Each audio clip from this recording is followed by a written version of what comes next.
If you've lost weight before, maybe more than once, and somehow ended up right back where you started, you already know what to eat. You've read the articles, maybe you've even had stretches where it was working.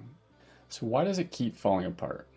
In this video, I'm going to show you that the problem isn't your diet, your knowledge, or your willpower. It's something far more predictable and far more fixable.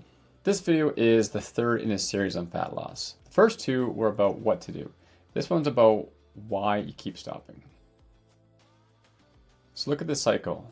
Motivation spikes, rigid restriction, the breaking point, guilt and shame, and then the restart. If this looks familiar, you are not failing. You're caught in a predictable psychological pattern. Behavioral scientists have a name for it, and more importantly, there is a way out of it. So here's what nobody talks about. Every time you restart, it gets harder. Not because you're weaker, but because your brain has to learn what's coming.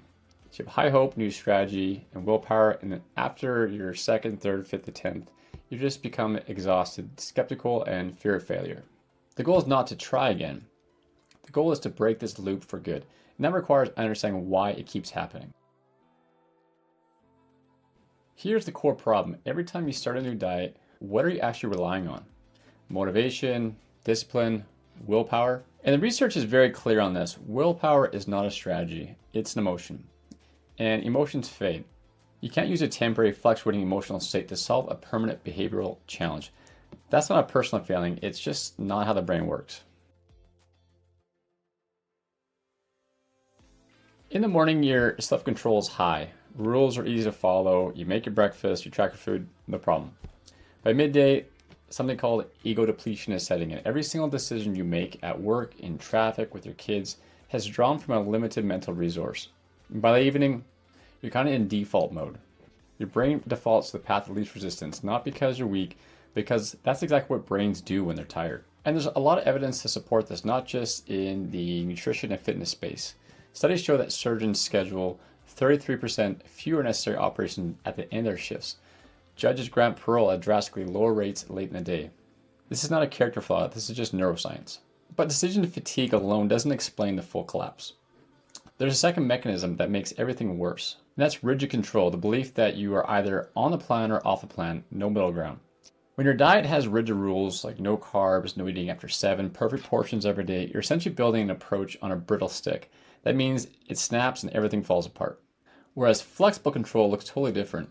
A moderate approach with situational guidelines, one bad meal doesn't ruin the day, one bad day doesn't ruin the week. These are things that tend to work a lot better long term. Perfectionism doesn't prevent failure. It just guarantees you're going to abandon things when things start to get hard.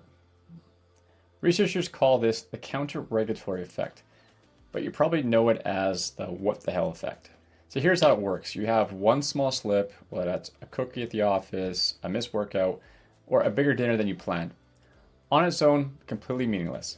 But combined with all the other nothing rules, your brain registers that day as ruined. And here's what the research shows. A rigid eater in that moment will overindulge exponentially more than a flexible eater in the exact same scenario. Not because they're weaker, but because the rules left them no middle ground. So if willpower fades and rigid rules guarantee collapse, what actually works? James Clear put it perfectly. You do not rise to the level of your goals. You fall to the level of your systems. Look at the left side of this slide. That's motivation. Unpredictable, chaotic, unreliable. Now look at the right. That's a system, slow, steady, and compounding. The answer is not more motivation. It's not a stricter diet. It's not more information. It's building a routine that actually works for you. One that doesn't depend on how you feel that day. So let's look at this side by side. Rigid restraint, kind of the trap. The core belief is all or nothing perfection. The focus is imposing harsh boundaries. When things go wrong, the response is complete abandonment. Long-term outcome is exhaustion and weight cycling. On the other side with the flexible restraint, so the system there would be the core belief is consistency over perfection.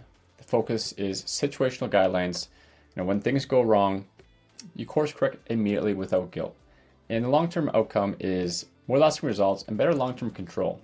So same knowledge, same effort, and completely different structure. And the research consistently shows flexible restraint wins every single time. Here's why systems work where willpower doesn't. Research shows that 40 to 45% of your daily actions are purely habitual. They require zero willpower. Think about things like how you brush your teeth, how you make your coffee, how you lock the door when you leave. You don't make a decision, you just do it. This is the cue, routine, reward loop. Once behavior is automated, the brain stops fighting it, and that's exactly what we want to do around building our food and movement. So, how do we actually hack this loop to our advantage? There's 3 strategies. Strategy 1, implementation intention. It sounds technical, but it's simple. Instead of saying, I'll eat better this week, which is a goal, not a plan, you say, when this situation happens, I will do this specific behavior. For example, when I get home from work, I will drink a glass of water and change into my gym clothes before I sit down. That's not motivation, that's a pre-made decision. And when you pre-make the decision, you remove the need to use your depleted decision-making battery in the moment. Strategy 2, habit stacking. The formula is even simpler. After my current habit, I will do my new habit. You're anchoring a new behavior to something you already do automatically every single day. Instead of trying to build a new routine from scratch, you're borrowing the momentum of an existing one. An example would be something simple like after I pour my morning coffee, I will take my vitamins. After I sit down for lunch, I will add a protein source to my plate. Things like that where you're stacking the current habit with a new habit that you want to do. So none of these require willpower, they require design. That's the difference.